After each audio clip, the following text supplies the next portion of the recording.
नमस्कार दोस्तों। R O failed. हाँ, कल से यही है आर ओ फेल्ड। सच्चाई यही है। जितनी जल्दी इसको एक्सेप्ट कर लेंगे ना, उतनी जल्दी 12 अक्टूबर के लिए अपने आप को प्रिपेयर कर पाएंगे। जो भी बच्चे 12 अक्टूबर की तैयारी कर रहे हैं उनके लिए ये यकीन मानिए बहुत कम टाइम है। और अपनी हार को जीत में बदलने के लिए इतना समय नहीं है कि आर ओ को लेकर रोते रहोगे। मैंने कुछ लाइंस लिखी हैं जो मैं अपने यूट्यूब परिवार के साथ शेयर करना चाहती हूँ। जितने भी मेरे सब्सक्राइबर हैं या जो लोग भी मुझे सुन रहे हैं, उन्हें अच्छी लगे तो वो कमेंट सेक्शन में ज़रूर बताएं, और उनको थोड़ा सा भी हौसला इससे मिले तो मुझे बहुत अच्छा लगेगा। फिर हार ने हराया मुझको, फिर हार ने हराया मुझको। एकदम दिल से लिखिए, आप सब तक ज़रूर पहुँचेंगी। फिर हार ने हराया मुझको, डरने और डराया मुझको। फिर हार ने हराया मुझको, डरने और डराया मुझको। तानों के खौफ ने सताया मुझको। परिणाम ने आज फिर रुलाया मुझको। परिणाम ने आज फिर रुलाया मुझको। आंखों में आंसू भर के बैठी थी मैं अपने आप से और उस भगवान से लड़कर बैठी थी। आंखों में आंसू भर के बैठी थी मैं अपने आप से और उस भगवान से लड़कर बैठी थी। सपना बड़ा दिखाया क्यों था? सपना बड़ा दिखाया क्यों था? तोड़ना था इसे तो मुझे ये खिलौना दिखाया क्यों था? तोड़ना था इसे तो मुझे ये खिलौना दिलाया क्यों था? साल दर साल असफलता के पास, साल दर साल असफलता के पास, सफलता से दूर जीवन में अंधेरे के सिवा रखा क्या था? उजाला दूर दिखता था, पास जाती हूँ और दूर हो जाता है। पहाड़ पर दूर जलते उस रोशनी के बल्ब जैसा। जब आप कहीं पहाड़ पर घूमने जाते हो ना तो दूर बल्ब टिमटिमाते हैं। पहाड़ पर जलते दूर उस रोशनी के बल्ब जैसा जो लगता था यही तो है बस।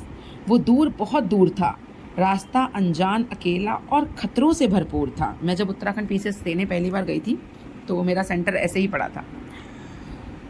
जो लगता था यही तो है बस, वो दूर बहुत दूर था, रास्ता अनजान, अकेला और खतरों से भरपूर था। चलती गई थी मैं, बढ़ते कदम मेरे डर रहे थे, ना रुकी थी ना थमी थी मैं। भूली भटकी लेकिन मंजिल तक गई थी मैं। आज फिर से उठना होगा, आज फिर से उठना होगा। बहुत तेज़ गिरे हैं, चोट भी ज़्यादा लगी है, लेकिन फिर से चलना होगा। जब उत्तराखंड पीसेस देने गए थे तो दूर सेंटर पड़ा था और वो रास्ता सुनसान था। एक बल्ब रात को दिखाया गया था कि वहाँ पर तुम्हारा सेंटर है, और सुबह होते होते वो बल्ब बुझ गया। तब उस समय इतनी अकल भी नहीं थी कि सुबह पता चलता कि वो सेंटर ढूंढते ढूंढते अकेले रास्ते पे, और जंगली जानवरों का भी खतरा था, अकेले थे, बढ़ते चले गए थे। तो उसी इंसिडेंट्स को कुछ याद किया है मैंने। चलती गई थी मैं, बढ़ते कदम मेरे डर रहे थे, ना रुकी थी ना थमी थी मैं। भूली भटकी लेकिन मंजिल तक गई थी मैं।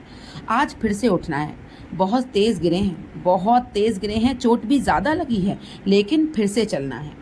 एक रोशनी की किरण फिर देखी मैंने, एक रोशनी की किरण फिर देखी मैंने। उसी ओर एकाग्रचित्त बढ़ना होगा। फिर मुझे हार को हराना होगा, डर को और डराना होगा, हौसलों को और बढ़ाना होगा, तरकश के बाणों को मंजिल की तरफ चलाना होगा। उठ उठ कर चल, उठ उठ कर चल, फिर तुझे दौड़ कर दिखाना होगा। मंजिल को माँ बाप के कदमों में झुकाना होगा। तू चल, तुझे चलते जाना होगा। ये लाइंस 2 बार सुनिएगा। तू चल, तुझे चलते जाना होगा। मेहनत करते रहिए, मेहनत का कोई तोड़ नहीं है। आज नहीं तो कल आपको आपकी मंजिल ज़रूर मिलेगी। इस कविता से आपको थोड़ी सी भी अगर हौसला अफजाई हुई हो आपकी, तो प्लीज़ मुझे कमेंट सेक्शन में बताइएगा। और आपकी कोई भी समस्या हो मुझे कमेंट सेक्शन में बताइएगा। I will love to give the answer. मुझे बहुत अच्छा लगता है आप सब अपना परिवार मानकर, आप सबको अपने छोटे भाई बहनों की तरह आपसे सब कुछ शेयर करना। और इस तैयारी में सफलता असफलता तो अपनी तरफ है, इस तैयारी के ट्रू एक्सपीरियंसेस को एक दूसरे के साथ बांटना। तो अगली तैयारी में लग जाइए, भूल जाइए जो हुआ, लेट इट बी, हो गया, रात गई बात गई। Now it's time to be to the next paper. अब 12 अक्टूबर की तैयारी करते हैं। Okay, and please comment, like and subscribe. Bye bye.